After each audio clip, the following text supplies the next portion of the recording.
ठीक है, तो ये हम लोग अपना अगला सर्किट देखते हैं।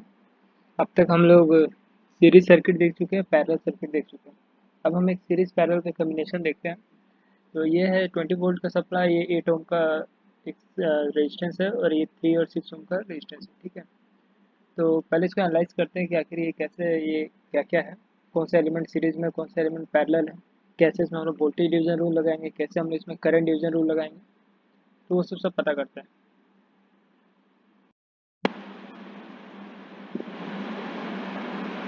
ठीक है, तो सबसे पहले हम अप्रोच देख लेते हैं कि हम ये क्वेश्चन को कैसे एनालाइज करेंगे। तो सबसे पहले हम लोग देखेंगे कि ये क्वेश्चन सीरीज या पैरेलल या दोनों में से किसका है। फिर हम देखेंगे कि पहले इसमें क्या कैलकुलेट करना है, थर्ड हम लोग उसको सॉल्व करेंगे, फोर्थ इसका ये सिमुलेशन देख लेंगे, और फिफ्थ में हम लोग क्या क्या कंक्लूजन है वो देख लेंगे। ठीक है, तो पहले देखते हैं ये जो सर्किट है, पहले इसको एनालाइज करते हैं आखिर सर्किट में क्या क्या दिया हुआ है।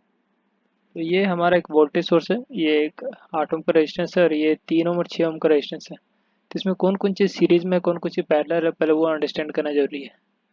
तो सबसे पहले हम देख लेते हैं ये दोनों पैरेलल में है।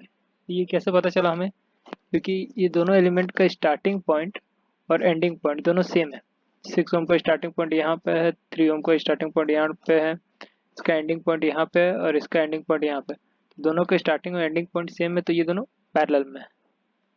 अगर हम ये पूरा एक एलिमेंट देखें, अगर ये दोनों के बदले अगर 3 ओम और 6 ओम का अगर कुछ हम इक्विवेलेंट रेजिस्टेंस निकाल लें और यहाँ के एक वो रेजिस्टेंस को लगा दें, तो यहाँ का जो इक्विवेलेंट रेजिस्टेंस होगा और यहाँ ये जो 8 ओम का जो रेजिस्टेंस है, दोनों में सेम करंट जाएगा।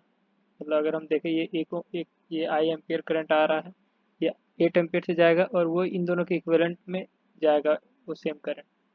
तो हम ये कह सकते हैं कि 8 ओम और इन दोनों का जो इक्विवेलेंट रेजिस्टेंस है वो आपस में सीरीज है और ये सर्किट इसका बना हुआ है। तो मतलब ये पूरा सर्किट में हमारा सीरीज और पैरेलल दोनों का कॉन्सेप्ट लगा है। तो अगर सीरीज और पैरेलल का कॉन्सेप्ट लगा हुआ है तो फिर हम इसमें कैसे प्रोसीड करेंगे वो देख लेते हैं। तो सबसे पहले देखते हैं कि आर इक्विवेलेंट क्या है पूरा सर्किट का। तो ये जो पहला एलिमेंट है ये R1 है, जिसको हम R1 मान लेते हैं, और ये एलिमेंट इन दोनों पैरेलल एलिमेंट के सीरीज में लगा हुआ है। तो सीरीज में ऐड होते हैं रेजिस्टेंस, तो ये 8 ओम और इन दोनों का पैरेलल ऐड होगा, तो 8 ओम यहाँ हो गया प्लस इन दोनों का पैरेलल। तो 3 और 6 का पैरेलल अगर निकालना है तो 3 इंटू 6 डिवाइड बाई 3 प्लस 6, ये इसका इक्विवेलेंट रेजिस्टेंस हो गया। तो इसको हम कैलकुलेट करेंगे तो ये 2 ओम आएगा, तो 8 प्लस 2 10, मतलब यहाँ से यहाँ तक का इक्विवेलेंट रेजिस्टेंस 10 ओम है। ठीक है, तो ये हो गया मेरा पहला स्टेप कि हम सबसे पहले इक्विवेलेंट रेजिस्टेंस निकाल लेंगे अगर ऐसा सर्किट है। यहाँ मैं सप्लाई वोल्टेज है 20 वोल्ट, जो कि यहाँ दिया हुआ है।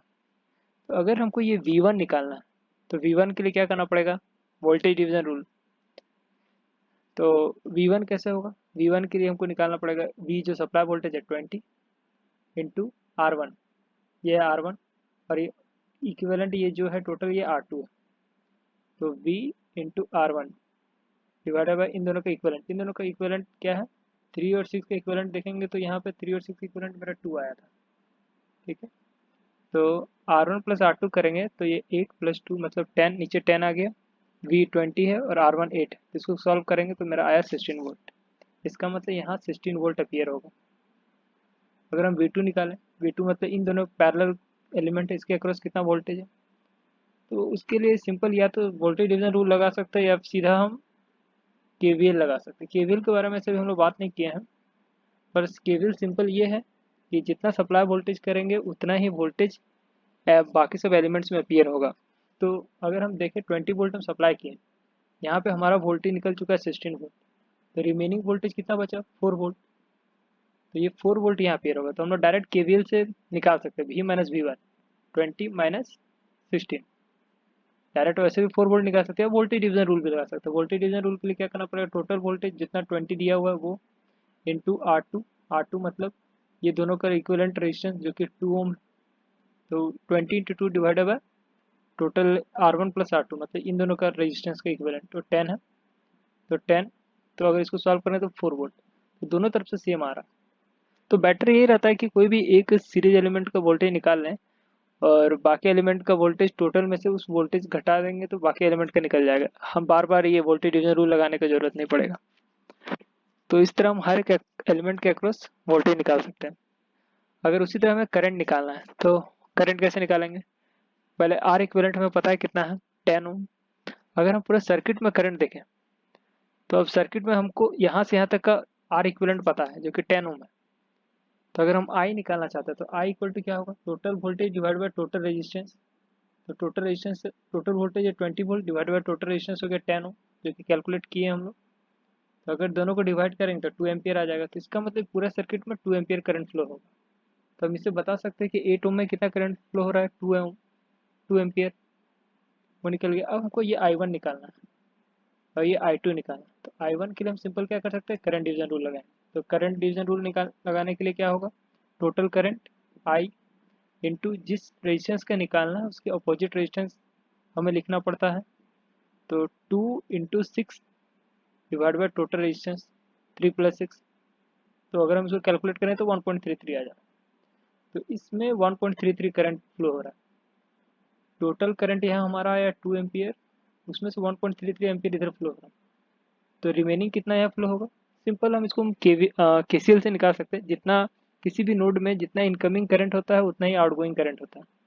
तो इस अगर नोड पे देखें तो इस नोड पे मेरा 2 एम्पियर आया और उसमें से अब तक निकला 1.33, तो बचा कितना? 0.66। तो हम सीधा I2 0.66 लिख सकते हैं पहला तरीका से केसीएल से। वरना सिंपल हमारे पास ये करंट डिवीजन रूल है, तो करंट डिवीजन रूल अप्लाई करें तो उसमें हम देखते हैं कि 2 टोटल एम्पियर 2 है डिवाइडेड बाय मल्टीप्लाइड विथ जिस ब्रांच पे करंट निकालना है उसको अपोजिट ब्रांच का रेजिस्टेंस लेना है। तो यहाँ पे हो गया 3 ओम डिवाइडेड बाय 6 प्लस 3, इन दोनों का समेशन। तो इन दोनों को जब हम कैलकुलेट करेंगे तो 0.66 आ जाएगा। तो हम ये दोनों तरीका से ये करंट निकाल सकते हैं। तो यहाँ पे हम देख रहे हैं जो पिछला जो हम लोग टॉपिक से में जो पढ़े थे current division rule, voltage division rule, उसका यूज़ कहाँ पे है। तो यहाँ एक सिंपल बात हमें समझना है कंक्लूजन में कि कभी भी सीरीज एंड पैरेलल सर्किट दोनों अगर साथ दिया रहे तो हमें उस सर्किट को एज अ सीरीज सर्किट जैसा ट्रीट करना चाहिए। जिस तरह यहाँ पे हम लोग क्या किए, यहाँ पे सबसे पहले आर इक्विवेलेंट निकाल लिए, उससे फिर आई निकाल लिए, फिर आई निकाल के बाकी सारा चीज़ सॉल्व किए। तो सबसे पहले हम करंट निकालना ज़्यादा प्रेफर किए। तो इसी तरह अगर सीरीज पैरेलल हो तो हम सीधा उसको सीरीज सर्किट जैसे ट्रीट करेंगे और जैसे ही सीरीज में करंट निकालते हैं उसी तरह निकाल के बाकी सारा चीज़ सॉल्व कर लेंगे। और अगर हमें करंट पता चल गया तो हम ये वोल्टेज डिवीजन रूल और करंट डिवीजन रूल लगा के बाकी पैरामीटर निकाल सकते हैं। ठीक है, तो अब चलते सिमुलेशन में कि जो हम लोग अब तक किए वो सब आखिर एक्चुअल में दिखता कैसे है। यही सर्किट था जिसके बारे में अभी हम लोग कुछ देर पहले एनालिसिस किया है। तो ये 20 वोल्ट है, ये 8 ओम है, ये 3 ओम है, ये 6 ओम है। तो अगर हम इसको सिमुलेट करें तो हम देख सकते हैं कि टोटल 2 एम्पियर करंट फ्लो हो रहा है और यहाँ पे 1.33 आ रहा है, यहाँ पे 0.667 मिलीएम्स, मतलब 0.66 एम्पियर आ रहा है। मिलीएम्स में देखें तो 667 मिली एम्पियर आ रहा है। तो ये सेटिस्फाइड है। जितना ज़्यादा रेजिस्टेंस उतना कम करंट, जितना कम रेजिस्टेंस उतना ज़्यादा करंट, यहाँ हम देख सकते हैं। अगर हम वोल्टेज देखें तो वोल्टेज हम देख सकते हैं कि 8 ओम के अक्रॉस कितना वोल्टेज है। हमने कैलकुलेट किया था 16 वोल्ट, तो यहाँ 16 वोल्ट आना चाहिए।